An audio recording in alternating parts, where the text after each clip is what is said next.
Yogi Surajnath, Guru Budnath Ji, Gorakh Sabdi, the sayings of Gorakhnath. Sabdi number 244. Chanta achanta hi upajaye, chanta sab jug kheen, jogi chanta bisray, tau hoi achanta hi leen. Translation by Bhagwan Nath and Yogi Surajnath. Thought arises from non-thought. Thought is the sorrow of ages. The yogi gives up thought and is absorbed in non-thought. Some explanation in both Hindi and English. Hindi और अंग्रेजी में कुछ स्पष्टीकरण. सादी शब्दी मगर महत्वपूर्ण, तात्विक, तत्वज्ञानी शब्दी, philosophic. हमारी सारी चित्त चेतना में दो ही मौलिक क्षमताएं हैं. एक चिंतन, विचार, थिंकिंग, और दूसरी क्षमता अचंत, वर्तमानता, अटेंशन, अटेंडिंग, प्रेजेंस. तीसरी कोई क्षमता नहीं है. विचार में विचार को गतिमान करना, विचार का धीमा करना और विचार का स्थगन करना, जैसे समाधि, ये क्षमताएं भी है. समाधि की भी क्षमता है, मगर वो विचार की ही क्षमता है. मौलिक रूप से हमारे पार्शियल परित्त चित्त जो है उसका काम होता है समाधि, विचार करना, विचार की गतिमानता, विचार का धीमा होना. और विचार हमेशा भूत भविष्य पास्ट डाटा पर काम करता है. कोई डाटा मेमोरी में नहीं है, पास्ट नहीं है तो काल नहीं है, भरा हुआ मेमोरी याददाश्त पीछे की बात नहीं है, तो विचार चलता नहीं. विचार उस पर बात पर काम नहीं कर सकता. विचार उस बारे में आता ही नहीं है. विचार ये कालगामिता है. विचार भूत भविष्य है. विचार कालगामिता है और कालगामिता ही सारे दुख का कारण है. विचार में तृष्णा समाई होती है. विचार और तृष्णा अलग नहीं होते. सो राग द्वेष, ईड़ा पिंगला, अच्छा बुरा, सही गलत, ये मूल्य, इसे ये मूल्यांकन, ये वैल्यूड बात होती है. इसका मूल्य होता है कुछ न कुछ. वर्तमानता जो प्रेजेंस है, जो सारी चित्त चेतना की समग्रता का काम है, उसका कोई मूल्य नहीं होता. उसको कोई मूल्य टच नहीं कर सकता. मूल्य काल में होता है, इसे मूल्य दिया नहीं जा सकता. ये अनमोल बात है. और गोरख कहते हैं कि चंत अचंत ही उपजे. चंत विचार, चिंतन, ये अचंत अटेंशन से ही उपजती है. ये किस तरह से बात है? ये फिलोसॉफिक बात है, ये मौलिक बात है. इसे स्पष्ट होना जरूरी है, नहीं तो एक कीड़ा काटता रहेगा मन में, ये क्या बात है इस तरह से. तो अस्तित्व गति में वर्तमानता ही होती है. अस्तित्व गति वर्तमानता में चलती है. भूत भविष्य अस्तित्व गति में होता ही नहीं है. वो भूत भविष्य की बात सारी समाई होते हुए भी वो वर्तमानता में ही गतिमान होती है. भूत भविष्य की विचारणा की, विचार की बात जो है हमारी चित्त चेतना में एक परित्त चित्त में ही होती है.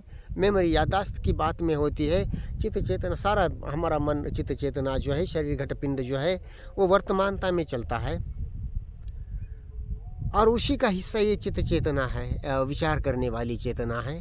उसी सारे समग्र घटपिंड की चित्त चेतना का विचार करने वाला एक हिस्सा है. बाय प्रोडक्ट कहे या उसी का एक पार्ट है, हिस्सा है, या हकीकत है, सारी बात है. और वो काल में काम करती है. मगर वो जब हावी हो जाती है, उसमें पशु योनि में, कीटक योनि में, कीटक लेवल में, पशु लेवल में विचार इतना ज़्यादा डेवलप नहीं, बहुत ही अल्प डेवलप है. असो पशु योनि में कोई ऐसे धर्म के नाम पर कोई आत्मा क्या है, परमात्मा क्या है, ईश्वर क्या है, कयामत क्या, पता नहीं क्या, ऐसी कोई बातें फिजूल की होती ही नहीं है. फिजूल की, अनफिजूल की या विचार किया मनुष्य लेवल की बात है, उसमें ऐसा कोई प्रश्न ही नहीं होता. सो वो चित्त चेतना अवचेतन परिपूर्णता से, अचेतन परिपूर्णता के साथ होती है. हम कहें अनकॉन्शियस परफेक्शन में होती है. मनुष्य लेवल में चित्त चिंतन की, विचार की क्षमता इतनी बढ़ जाने से, अनंत गुना बढ़ जाने से, मनुष्य लेवल में यह अकॉन्शियस इम्परफेक्शन, चेतन अपरिपूर्णता के लेवल पर आ जाती है चित्त चेतना. और विचार जब डोमिनेट करता है सारे अटेंशन को, समग्रता, मन की समग्रता को, और उसमें कल्पना करने की, कल्पना करने की, अनुमान करने की क्षमता है. तो इसीलिए वो ईश्वर का अनुमान, दुनियादारी में जिसकी जगह है सारी क्षमताओं की. मगर इसका मतलब ये ना हो कि वो धर्म के ईश्वर के पथ डिज़ाइन करे, धर्म डिज़ाइन करे, या ईश्वर को ही डिज़ाइन करे. फिजूल की बातें हो जाएगी. धर्म अस्तित्वगत है. कान सुनते आंखें देखती है, ऐसा नहीं होता किसी की कान देखते आंखें सुनती है. धर्म, दीन, धर्म जो कहे उसको, धर्म कहे, अस्तित्वगत है. वो अलग अलग होने का सवाल ही नहीं है. अलग अलग विचार कुदरतन डिवाइडेड, भेद डिवाइडेड होता है, भेदित होता है, सेपरेटेड होता है, और प्रेजेंस अभेद होता है, इनसेपरेटेड होता है, वर्तमानता में होता है। जैसे गोरख शब्दी 66 में कहते हैं, और ये हर एक के लिए समझना कॉमन सेंस की बात है, हर एक की समझने की क्षमता में और जीने की क्षमता में हर आदमी के है। योगी सूरजनाथ एक आम आदमी है, साधारण आपके जैसा आदमी है, किसी भी एवरेज पर्सन का, और उसमें ये बिल्कुल आर पार देशिता जाग सकती है। वो वैसा खोजी हुए परंपराओं से, मान्यताओं से, फाजुल धर्म के नाम पर, पंथ के नाम पर फिजूल की बातों से मुक्त हो जाए, अलग संज्ञान पे आए। सो ज्ञाति की जगह और मर्यादा समझकर वर्तमानता में आने के लिए खुला रहे, खोजी रहे, बिल्कुल सहज रहे, मुक्त रहे। इस तरह से एक आदमी रहे, वो परिपूर्ण रहे, वो परिपूर्णता है। आदमी रहने में ही, इंसान रहने में ही परिपूर्णता है। कोई शैव हो जाएगा, वैष्णव हो जाएगा, हिंदू मुस्लिम हो जाएगा, यहूदी तोरा हो जाएगा, तो वो डिवाइडेड हो जाएगा, वो आदमी नहीं रहेगा। और आदमी ही धर्म को समझ सकता है, जी सकता है। कोई विभाजित चैतसिकता है, विभाजित आदमी धर्म को कभी जी नहीं सकता, समझ नहीं सकता। तो हमारी चित्त चेतना में ये दो ही क्षमता है, चिंतन और अटेंडिंग, विचारगामी होना या ध्यानगामी होना। सो विचारगामिता को अपनी जगह रखे, अलग संज्ञान पे आए और वर्तमानता के साथ में जिए, ध्यानगामी होए बस।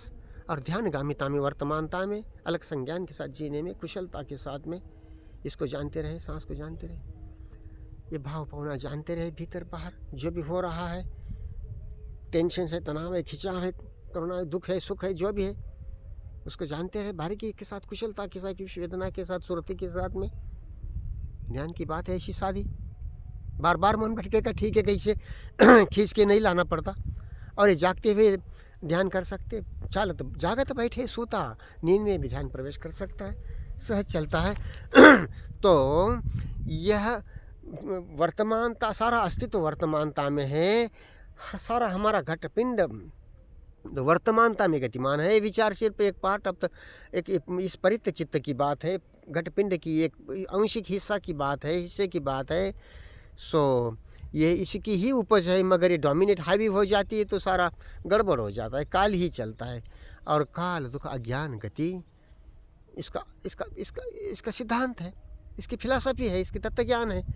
ये ऐसा ही होगा, जब काल चलेगा तो काल भव दुख अज्ञान गति चलना लाजमी है। काल में ही चलते जाएंगे, भले अल्लाह का, ईश्वर का, आत्मा परमात्मा खुद खदा की कल्पना करें। वर्तमानता में ये प्रश्न नहीं होता कि मैं कौन हूँ। गाड़ी चलाते हुए कौन गाड़ी चला रहा है ऐसे प्रश्न पूछेंगे तो गाड़ी का अपघात कर देंगे। वर्तमानता, कुशलता के साथ वर्तमानता के जीने में, वर्तमानता में जीने वाला और वर्तमानता में जीने की बात, यह ऐसा चैतसिक सेपरेशन नहीं होता, अभेदता होती है। विचार में सेपरेशन होता है, भेद होता है। जैसे गोरख शब्दी 66 में कहते हैं कि बिरला जानंति द्वैपक छेद, बिरला जानंति भेदानि भेद। भेद और अभेद की बात बिरले ही जानते हैं, और ये सब कोई जान सकते। योगी सूरजनाथ सामान्य आदमी है आपके जैसा, ये जान सकता है तो हर कोई जान सकता है। और बुद्ध की, गोरख की यही पैशन है, रहता हमारा गुरु बोलिए हम रहता का चेला, अधिक तत्ते गुरु बोलिए रहित अहीन तत्ते चेला। अरे बाबा जी, और जो भी कोई इसको समझता है तो पैशन के साथ ये खोलता है, बोलता है, और इसे समझे जाने, पार्शल ना होए, शैव वैष्णव हिंदू मुस्लिम क्रिश्चियन तोरा पता नहीं क्या क्या, ऐसा ना होए। आदमी रहे, इंसान रहे, मनुष्य रहे। कोई ब्राह्मण वर्णाश्रम ऊंच नीचता की शैतानी धर्मिता, दुनिया की सबसे गंदी सामाजिकता ऐसा। और उसके लिए भले भले एमए पीएचडी डॉक्टर एमडी मैंने देखे हैं वर्णाश्रम के लिए मनोरुग्णता की हद पर होते हैं। इतनी कॉमन सेंस की बात उनकी चेतनी नहीं होती, इतनी आसक्ति अपनी परंपरा के लिए, अहम के लिए, वो जो सेपरेटेड होता है हमेशा काल दुख में ही जाना है। और वो काल दुख आपका सेपरेटेड नहीं होता, आप इस लाइफ का हिस्सा है पूरे अस्तित्व का। सो वो अस्तित्व के दुख की बात होती है। आपकी जिम्मेदारी सिर्फ आपके लिए नहीं होती, अस्तित्व के लिए होती है। तो इस तरह से समझ के साथ चले। कोई वो आदमी है, सबके लिए ओपन खुली बात है। और गोरख की वो पैशन है, बुद्ध की वो पैशन है, वो संवेग है। Thought arises from non thought, चंत अचंत ही उपजे। सो ये पार्ट विचार करने की क्षमता, ये सारी चित्त हमारे घटपिंड की एक पार्ट है, एक हिस्सा है। बाकी सारा घटपिंड जो है वर्तमानता में गतिमानता है। सो चंत अचंत ही उपजे, चंता सब जुग क्षीण। ये डोमिनेट करेगा थॉट थिंकिंग तो सारा दुख में चलता जाएगा। जोगी चंता विसरय, कोई भी ऐसा खोजी है वो थॉट को छोड़ देता है, उसकी जगह मर्यादा समझकर उससे मुक्तता पाता है, उसका इस्तेमाल करता है दुनियादारी में, जैसे हम बोल रहे हैं। तो कोई अचंत ही लीन, is absorbed in non thought and non thought presence of the mind, meditation, observation, skill and diligence.